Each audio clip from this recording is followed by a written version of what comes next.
Assalamualaikum warahmatullahi wabarakatuh. Tugas IPA jaringan pada hewan yaitu jaringan ikat.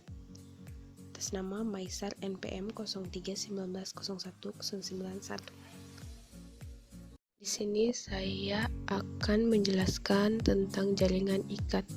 Jaringan pengikat merupakan jaringan yang berhubungan dengan jaringan lainnya.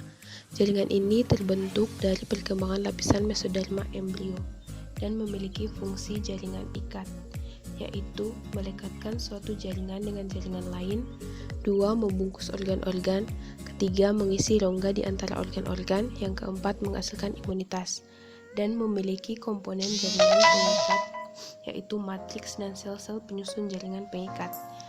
Matriks yang terdiri dari serabut dan bahan dasar, yaitu pertama, serabut kolagen, yang kedua, serabut elasten, yang ketiga, serabut retikuler.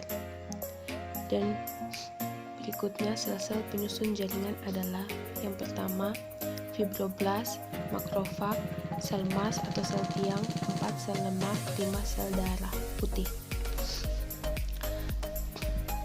Jenis-jenis jaringan pengikat yaitu dikelompokkan menjadi 2, jaringan pengikat yang sifat biasa dan jaringan pengikat khusus.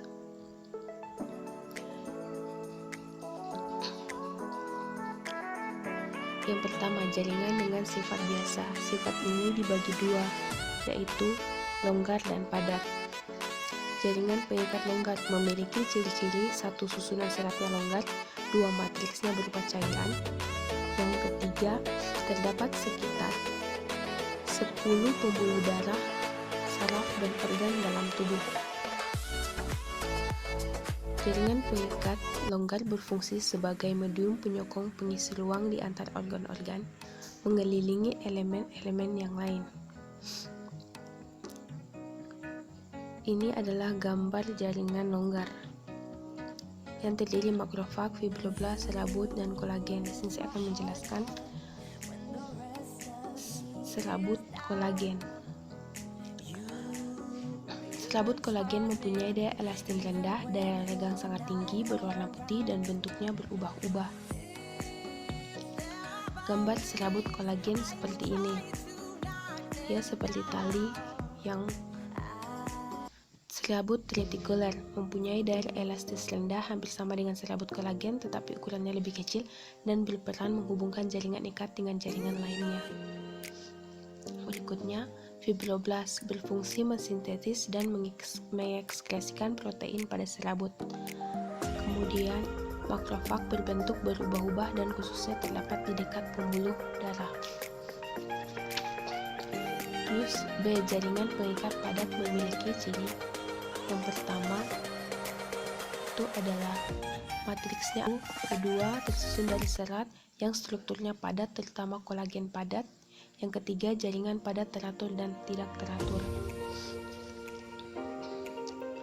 Yang kedua, jaringan dengan sifat khusus mempunyai sifat khusus, itu memiliki fungsi misalnya menunjang jaringan lunak dan membentuk sel-sel darah. Jaringan tulang rawan atau kartilago. Ini adalah tulang rawan berfungsi sebagai rangka tubuh pada awal embrio, menunjang jaringan lunak dan organ dalam serta melicinkan permukaan tulang sendi. Struktur dan letak jaringan tulang rawan.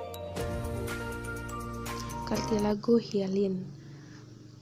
Seperti yang akan saya tampilkan gambar ini, itu hyalin itu warnanya putih, kebiruan, dan tembus cahaya. Fungsinya memberikan kekuatan, menyokong rangka embrionik.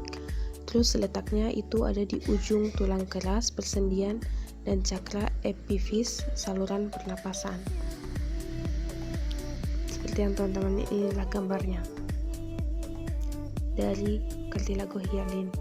Terus berikutnya kartilago fibrosa. Itu warnanya gelap dan keruh, fungsinya menyokong dan melindungi bagian di dalamnya.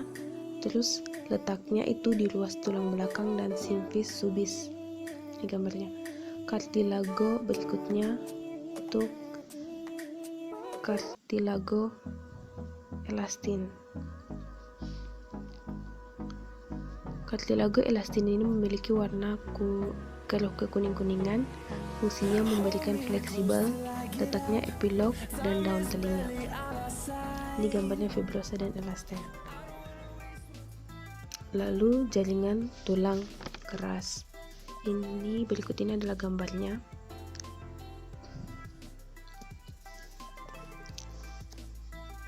Jaringan ini merupakan jaringan pengikat yang mengandung mineral yang dibedakan menjadi dua, yaitu tulang keras, ini tulang keras, dan tulang berongga, ini seperti ini gambarnya. Terus berikutnya jaringan darah. Jaringan darah tersusun atas substansi cairan dan substansi padat yang terdiri dari eritrosit yang berfungsi sebagai pengangkut oksigen dan karbon dioksida dalam darah. Yang kedua, leukosit yang berfungsi melindungi terhadap benda-benda asing yang masuk ke dalam tubuh. Yang ketiga, trombosit yang berfungsi dalam pembukaan darah. Yang keempat, plasma darah yang berfungsi mengangkut sari-sari makanan dan hormon ke bagian tubuh yang memerlukan. Keempat, jaringan limfa. Jaringan limfa merupakan cairan yang dikumpulkan dari berbagai jaringan dan kembali ke aliran darah.